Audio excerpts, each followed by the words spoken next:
Halo semuanya, selamat datang di channel IQS bersama Alit di sini.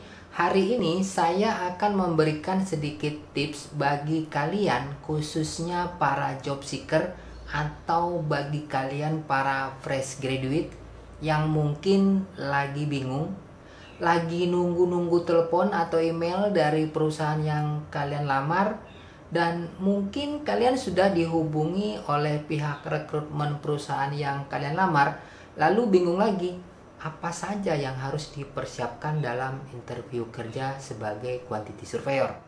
Nah, di sini saya akan ulas bagaimana tips agar sukses dalam melamar dan interview sebagai quantity surveyor.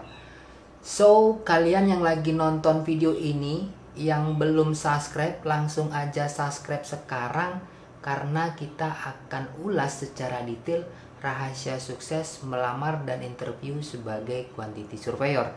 Dan tentunya jangan lupa nyalakan tombol lonceng notifikasinya ini biar nggak ketinggalan update-update terbaru dari channel ini.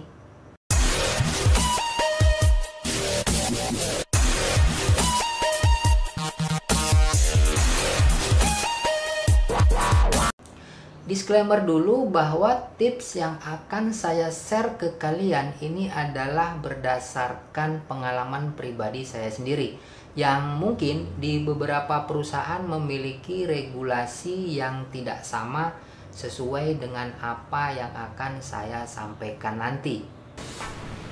Oke. Nah, sebelum saya share tips persiapan apa saja yang harus kalian persiapkan dalam wawancara sebagai quantity surveyor, yang pertama perlu kalian ketahui bahwa di beberapa perusahaan posisi sebagai quantity surveyor itu beraneka ragam yang displit berdasarkan spesifikasi pekerjaan dan disiplin ilmu. Salah satu contoh posisi sebagai QS struktur, QS arsitektur, QS interior, dan QS MEP, atau sebagai quantity surveyor yang mencakup semua bidang disiplin yang telah saya sebutkan tadi. Nah, ini biasanya tergantung dari industri perusahaan yang kalian apply.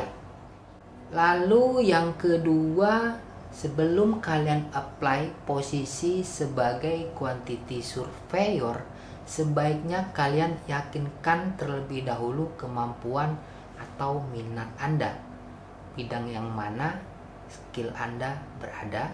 Kemudian jangan sampai salah minat dan akhirnya lamaran Anda tidak diproses lebih lanjut oleh sang rekrutmen.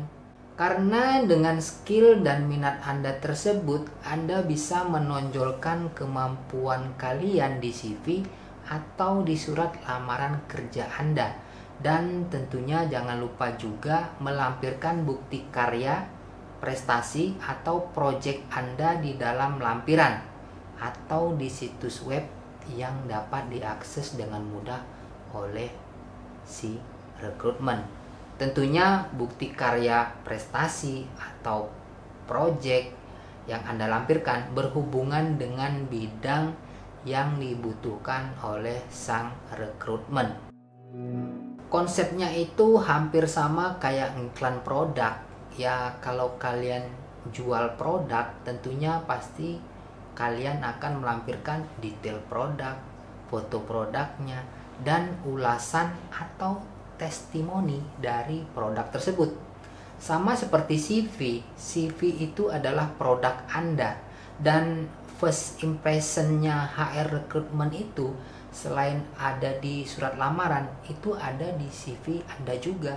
Ya, kalau CV Anda hanya isinya biodata, kemudian histori pendidikan, apalagi bagi kalian yang belum punya pengalaman kerja, HR recruitment itu akan boring lihat CV Anda dan pastinya akan di skip dan nggak akan diproses lagi.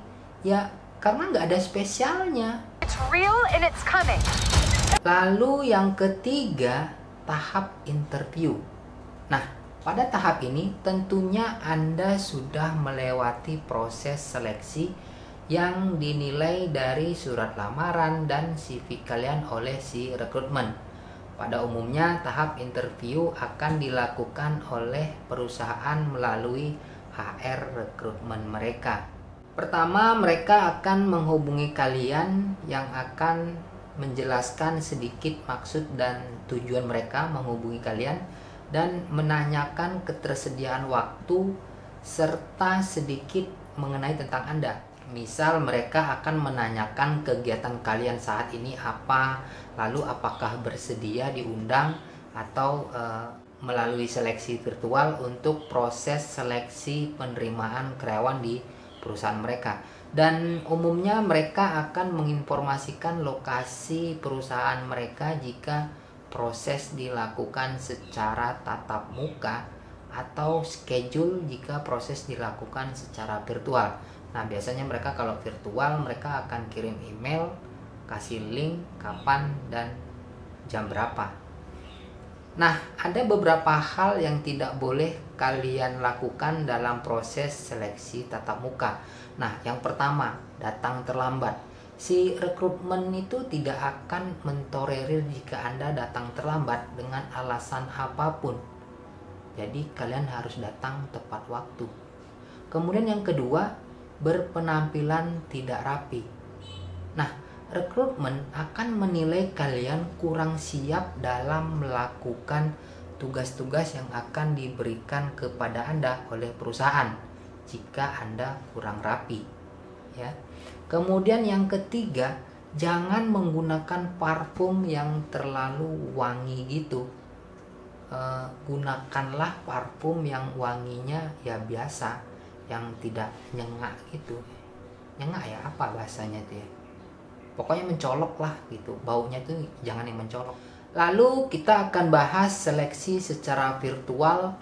Hal yang harus kalian persiapkan ketika interview secara virtual adalah yang pertama, laptop atau PC yang terkoneksi internet stabil. Kemudian yang kedua, beradalah di ruang yang nyaman dan tidak terganggu oleh suara-suara yang menimbulkan ketidaknyamanan bagi rekrutmen atau peserta lainnya. Kemudian yang ketiga, lakukan login terlebih dahulu pada link yang sudah diinformasikan. Nah, baik interview tatap muka atau virtual, umumnya beberapa perusahaan akan melakukan psikotest terlebih dahulu sebelum lanjut ke interview hal teknisnya. Nah, kita akan langsung bahas ke proses interview teknisnya. Sebagai QS, user akan memberikan beberapa soal terkait dengan posisi yang kalian akan lamar. Suatu contoh, dulu saya itu diberi gambar, lalu disuruh hitung RAB-nya atau BQ-nya itu dari volume sampai ke harga. Kemudian ada juga yang beri saya RAB udah jadi, lalu saya disuruh buat kurva S. Nah, ini tergantung dari bidang QS yang Anda lamar. Jika kalian lamar posisi QS struktur, pasti akan berhubungan dengan hitungan struktur. Begitupun sebaliknya, jika kalian lamar posisi QS interior, otomatis mereka akan memberikan soal-soal yang berhubungan dengan interior. Nah, setelah Anda melewati tahap interview dengan user, kini saatnya interview perihal gaji atau salary. Bagi fresh graduate pasti sedikit bingung jika ditanya minta gaji berapa, ya. Jangan Anda menjawab jika ditanya pertanyaan gaji, Anda menjawab sesuai UMR. Itu tidak saya sarankan. Oke. Nah, tipsnya adalah yang pertama, tanyakan dulu tugas dan tanggung jawab Anda nanti di sana dan atasan langsung Anda itu siapa. Karena biasanya load pekerjaan itu tergantung dari atasannya. Kalau atasannya bosi yang nggak mau tahu, ya selesai kita. Kemudian yang kedua, tanyakan level dari posisi yang Anda lamar. Biasanya kalau D3 di beberapa perusahaan dia kasih level 3, kemudian S1 dia kasih level 4, ya.